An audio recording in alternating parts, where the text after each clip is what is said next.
حضرت موسیٰ علیہ السلام کا زمانہ مبارکہ ہے. ایک شخص نے اپنے کزن کو، اپنے چچا کے بیٹے کو، چچا زاد کو قتل کر دیا اور خود ہی اس کا مدعی بن کے حضرت موسیٰ کے پاس آیا کہ بتائیے جناب میرے اس بھائی کو کس نے قتل کیا ہے؟ حضرت موسیٰ نے ایک سادی سی بات کی. کیا فرمایا؟ وَإِذْ قَالَ مُوسَىٰ لِقَوْمِهِ إِنَّ اللَّهَ يَأْمُرُكُمْ أَن تَذْبَحُوا بَقَرَةً. حضرت موسیٰ علیہ السلام نے اپنی قوم سے کہا کہ اللہ تمہیں حکم دیتا ہے کہ ایک گائے ذبح کرو. گائے کا کچھ حصہ مقتول کو مارو، وہ خود اٹھ کے بتا دے گا مجھے کس نے قتل کیا ہے. یہ پہلا سپارہ ہے قرآن مجید کا، آپ اس کو دیکھ لیں. یہ آیت نمبر 67 سے شروع ہو رہا ہے. تو اب وہ چونکہ ذبح کرنا نہیں چاہ رہا تھا، اس کو پتا تھا کہ مجرم تو میں خود ہوں، وہ ذبح چونکہ کرنا نہیں چاہ رہا تھا، اس سے کہا کہ مارو ایک حصہ گائے کا، اس کو تو یہ اٹھ کے بتا دے گا. تو اس نے جواب کیا دیا؟ قالوا اتتخذون ہزوا، کہنے لگا آپ میرے ساتھ مذاق کرتے ہیں، کبھی ایسا بھی ہوا ہے؟ قال اعوذ باللہ ان اکون من الجاہلین.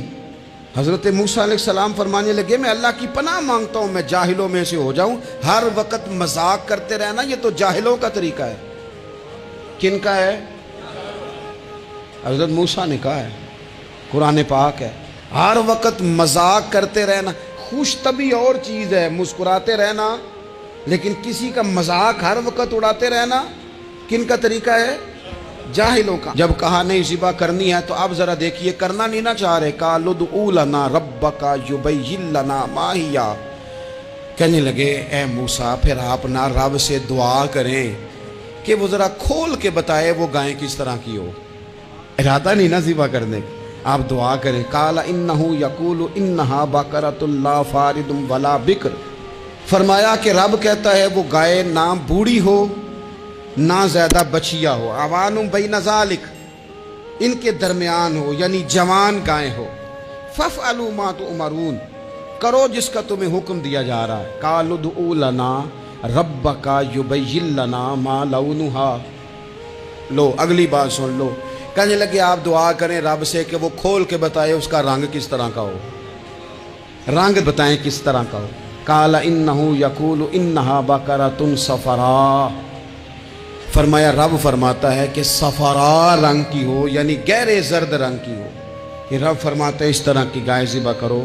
فاقع لونھا تسر الناظرین، اور جب کوئی اسے دیکھے تو اسے اچھا بھی لگے، آنکھوں کو اچھی لگے وہ گائے، اس طرح کی گائیں ذبح کرو. لو اتنی باتیں بتا دی. قالوا ادع لنا ربک یبین لنا ما ہی، کہنے لگے نہیں آپ پھر دعا کریں اللہ ذرا کھول کے بتائے گائیں کس طرح کی ہو. ان البقرہ تشابہ علینا، ہمیں ذرا گائیں پر شبہ پڑ گیا ہے کس طرح کی ذبح کرنی چاہیے. وَإِنَّا انشاءاللہ لمہتدون، اگر اللہ نے چاہا تو ضرور ہم ہدایت پا جائیں گے. پھر اللہ تعالیٰ نے فرمایا کہ قال انہ یقول انہا بقرۃ لا ذلول تثیر الارض، گائیں اس طرح کی ہو کہ وہ کبھی کھیتی میں نہ چلائی گئی ہو، یعنی اس کو کبھی کام نہ اس سے لیا گیا ہو. بیل کو لوگ لگاتے تھے نا، جو کام آج ٹریکٹر سے لیا جاتا ہے وہ گائے بیل سے لیا جاتا تھا. تو وہ کھیتی باڑی کے کام نہ اس کو لگایا گیا ہو. ولا تسقی الحرث، اور نہ اس سے پانی نکالا گیا ہو، نہ کھیت چلانے ہل چلانے میں لگائی گئی ہو. اور وہ جو کنواں ہوتا تھا جس کے گرد گائیں گھومتی تھی، تو کہا وہ بھی کام اس نے نہ کیا ہو گائے نے. مسلمۃ لا شیۃ فیہا، وہ ہر عیب سے پاک ہونی چاہیے. قالوا الآن جئت بالحق، اب کہنے لگے اب آپ صحیح بات لے کے آئے، اب سوال ختم ہو گئے نا. کہنے لگے اب آپ بات فذبحوہا، انہوں نے ذبح کر دی. وما کادوا یفعلون، پر ایسا کرتے نظر آتے، لگتا نہیں تھا کریں گے ذبح پر ذبح. اچھا یہ گائیں پھر ملی کیسے؟ امام خازن کہتے ہیں کہ ایک نیک آدمی تھا، تو اس کا آخری وقت آ گیا، تو اس کے پاس جو کل جمع پونجی تھی وہ ایک بچیا تھی، گائیں کی بچی، بچیا ویڑی، اس کے پاس وہ ایک بچیا تھی صرف. تو اس نے اس طرح کیا کہ اس کی گردن پر ایک مہر لگائی، اللہ کے نام پر بطور امانت اس نے اس کو جنگل میں چھوڑا. کہا یا اللہ میرا بیٹا ایک ہی ہے، وہ بھی چھوٹا ہے، اس کی حفاظت کرنا اور میرے بیٹے کو پہنچا دینا. بچہ بالغ ہو گیا. اس کی ماں نے کہا بیٹا جو امانتیں رب کے پاس رکھوائی جائیں نا ان میں خیانتیں نہیں ہوا کرتی، جا کے جنگل میں آواز دے تیری گائے واپس آ جائے گی. اس نے جا کے جنگل میں آواز دی کہ وہ جو میرے باپ نے امانت رکھوائی تھی وہ کدھر ہے؟ وہ نشان لگی ہوئی گائیں دوڑتی ہوئی اس کے پاس آئی۔ واللہ خیر الرازقین، جب رب بندوبست کرے، جب اللہ بندوبست کرے تو پھر معاملہ اور ہوتا ہے۔ وہ گائے آ گئی۔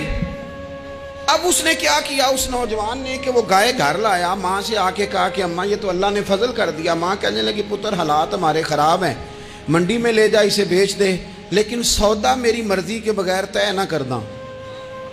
کس کی مرضی کے بغیر؟ کس کی؟ اماں کی مرضی۔ اور سنو یار، تھے کچھ لوگ جن کو لوگوں نے تانے بھی دیے کہ تم ماں کے پیچھے لگ گیا ہے، لوگوں نے بڑا کچھ کہا، پر جو ماں کی مرضی پہ لگیں ناکام نہیں ہوتے زندگی میں۔ یہ دیکھو ماں کی مرضی پہ لگا۔ اس کی قیمت کتنی تھی گائے کی؟ بڑی مہنگی تھی، پر 3 دینار کی تھی۔ منڈی میں لے گیا، 3 دینار اس کی قیمت لگ گئی۔ تو ماں نے کہا تھا میری مرضی کے بغیر سودا نہ کرنا۔ اب بچے تو نہیں نہ مانتے، اماں کو کیا پتا باہر بزنس کیا ہے، لین دین کیا ہے، پر ماں نے کہا تھا میری مرضی۔ بندہ دے رہا ہے اسے 3 دینار، اس نے کہا جی میں نے طے تب کرنا ہے، ڈن تب کرنا ہے، پہلے اماں سے پوچھنا ہے۔ گھر جا کے اماں سے پوچھا، اماں کہنے لگی دے دے۔ واپس آیا تو اس نے کہا کہ میں 6 دینار دیتا ہوں پر میری شرط ہے، ماں سے نہیں پوچھنا۔ اس نے کہا تو 12 بھی دے، ڈن تب بھی ہونا ہے جب اماں نے کہنا ہے۔ وہ جب اس طرح کی اس نے گفتگو کی، واپس اپنی والدہ کے پاس گئے، کہنے لگے اماں سمجھ نہیں آتی، 3 دینار کی گائیں بندہ 12 میں خریدنے کو تیار ہے، شرط لگاتا ہے کہ اماں سے نہیں پوچھنا۔ تو والدہ کہنے لگی پتر پہلے اس سے جا کے پوچھ کیا وہ ہے کون؟ یہ کوئی روحانی معاملہ ہے، کوئی غیبی مدد ہے، پوچھ۔ اس سے جا کے پوچھا تو وہ کہنے لگا میں تو فرشتہ ہوں اللہ کا، تو نے گائیں بیچنی نہیں، اس لیے کہ تیرا باپ بھی نیک ہے، تیری ماں بھی نیک ہے، رب تیرے رزق میں برکت پیدا فرمانا چاہتا ہے۔ ماں باپ نیک ہونا رزق میں برکت ہو جاتی ہے۔ ماں باپ نیک ہو، ان کی صالحیت کا اثر پہنچتا ہے بچوں تک۔ رزق حلال کما کے لانے والے ہوں تو گھر میں برکت ہوتی ہے۔ جا کے کہا کہ تیرے ماں باپ نیک تھے، اسے نہ بیچنا گائے کو، تو کیا کریں؟ کہنے لگے بنی اسرائیل والے سوال کر کر کے خود مشکل میں آ گئے۔ اب وہ ایسی گائے جو جوان بھی ہو، یہاں تو ہر غریب آدمی اپنی گائیں یہاں لگا دیتا ہے، کھیتی باڑی میں یہاں لگا دیتا ہے، کنویں میں پانی نکالنے میں تو یہاں تو ہر ایک کی گائیں، تو ایسی گائیں جس کا رنگ بھی اتنا پیارا ہو، زیادہ بوڑھی زیادہ بچی بھی نہ ہو، اور ابھی تک کھیت میں بھی نہ لگی ہو، وہ سوائے تیرے کہیں نہیں ہے۔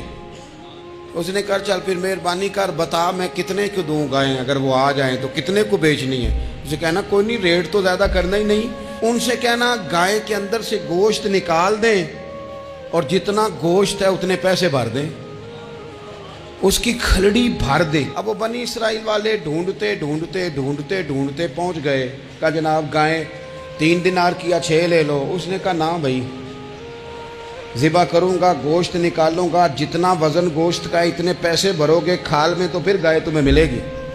اب مجبور تھے، کیا کرتے؟ ابن کثیر حدیث لائے ہیں، امام سیوطی نے در منصور میں بھی لکھی ہے، نبی پاک صلی اللہ علیہ وسلم نے فرمایا سنو جوانوں اور اسے دل کی تختی پہ لکھو، نبی پاک علیہ السلام نے فرمایا اگر بنی اسرائیل والے زیادہ سوال نہ کرتے تو اتنی مشکل کا شکار نہ ہوتے۔